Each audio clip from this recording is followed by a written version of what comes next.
Sunda flying lemur. Like the flying squirrel, the Sunda flying lemur, or Galeopterus variegatus, has developed a unique way to move among the trees of its native environment. Using folds of skin that stretch between its limbs, it glides from branch to branch. From birth to death, Sunda flying lemurs live their entire lives in the rainforest canopies throughout Southeast Asia. Their feet and limbs are well adapted for climbing, but are nearly useless for ground speed, meaning that falling to the ground is an almost certain recipe for death. The skin membrane, called a patagium, is barely a millimeter thick and covers a surface area nearly 6 times the size of the rest of their body when fully spread. It's also efficient. Sunda flying lemurs can glide over 320 feet, 100 meters, in one jump, and they pull it off without dropping more than 33 feet, 10 meters, during the flight. The name is misleading because the Sunda flying lemur is neither a lemur nor does it actually fly. It's actually a type of animal called a colugo, and this one accounts for half of all the known colugos in the world. The other one is called the Philippine flying lemur. Mound wolf. The maned wolf, or Chrysocyon brachyurus, is a member of the conid family, which includes dogs, wolves, and foxes. With its reddish fur and erect ears, the maned wolf looks a lot like your typical red fox, with one glaring exception. It has long, delicate legs that would look more at home on an African gazelle than any kind of wolf.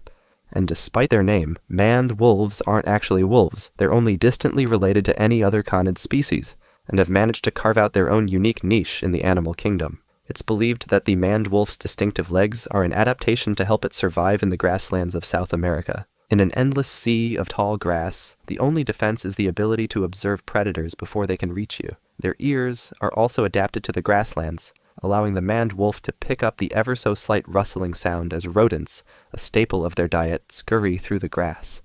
Gerenuk.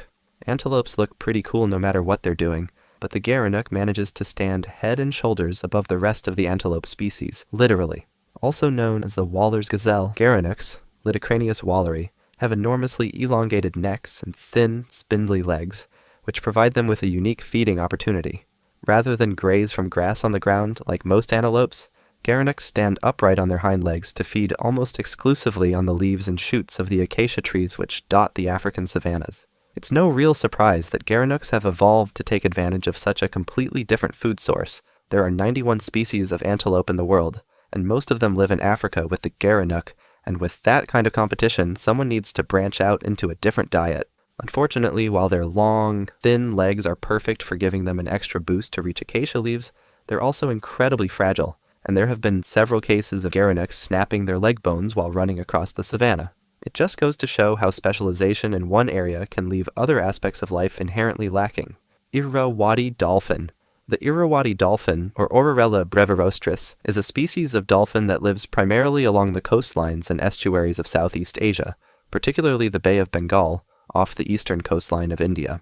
Closely related to orca whales, Irrawaddy dolphins have adapted not through some physical trait, but rather through a rather unique behavior. Over the years, they have developed something of a partnership with local fishermen. They will drive schools of fish towards the fishermen's nets, and in exchange, they have their pick of the helpless fish before the nets are hauled in. This is an incredible example of nature adapting to human influence, and there is no other animal in the wild that interacts this closely with their human counterparts. Even more incredible, there are several reports of court cases from the 19th century in which one fisherman would sue a rival fisherman because his Irrawaddy had helped the rival. Tufted deer. Deer are high on most people's lists of friendly animals. They're timid, herbivorous, and maybe only pose a threat when they kick out in fear before bouncing off into the woods. Also, they rarely have fangs. The tufted deer of China, however, must have forgotten about that last part. Named for the small tuft of black fur which usually grows along the crest of their heads, their most striking feature is nevertheless the large vampire fangs that grow out of their mouths. Like antlers, these fangs are used in mating fights between males. Tufted deer do have antlers, but they're relatively small, so when they fight they will knock each other around with their antlers first, but once one deer goes down, the second one will instantly go for the vulnerable spots with their fangs, which can protrude from their mouths as far as an inch, 2.5 centimeters. As if this deer wasn't already bizarre, they have also been seen feeding on carrion, dead animals, which is an extremely rare observation in the deer world, to say the least. So not only do they defeat their rivals with fangs, they also eat meat. Cyphonia Clavata. That's not an ant perched on top of another bug, That's a species of tree hopper called the Cyphonia Clavata, which has adapted to grow a realistic ant-shaped protrusion on its back. And there really is no limit to the variety of ways these incredible insects evolve to adapt in even the harshest of environments. In this example, the Cyphonia chose an insect notoriously difficult to prey upon, a local tree ant, and mimicked the structure of that ant all the way down to the spikes that protrude from the ant's back, which is why it's so unappetizing to predators in the first place. This species of tree hopper was first discovered in 1788 by Caspar Stroll, an entomologist from Germany, and can be found in the rainforests of Central America. E.T. salamander. So far, this newly discovered salamander species doesn't have a name, but it's been dubbed the E.T. salamander because of its resemblance to E.T. the extraterrestrial from the 1982 film. Found in the rainforests of Ecuador, this salamander has one truly incredible adaptation. It has no lungs. Rather, it breathes through its skin, absorbing oxygen from the air around it. The researchers at Conservation International described it as remarkably ugly, which is definitely an apt description of the tiny amphibian. So far, we still don't know much about the salamander, and more expeditions are being planned to explore the unique biosphere of the Ecuadorian rainforest.